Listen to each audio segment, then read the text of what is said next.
Yun oh. Tignan nyo mga idol oh. Dapat ba talagang nilalagyan ng grasa to rito? Ayan. Para dumulas. Kasi marami tayong nakikita na nagkakabit ng pulley set, no, na nilalagyan nila ng grasa dito mga idol, no.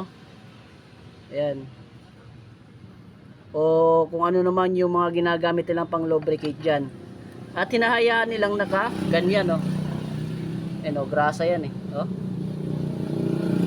Ayan, grasa. Para daw hindi ito mag-stuck.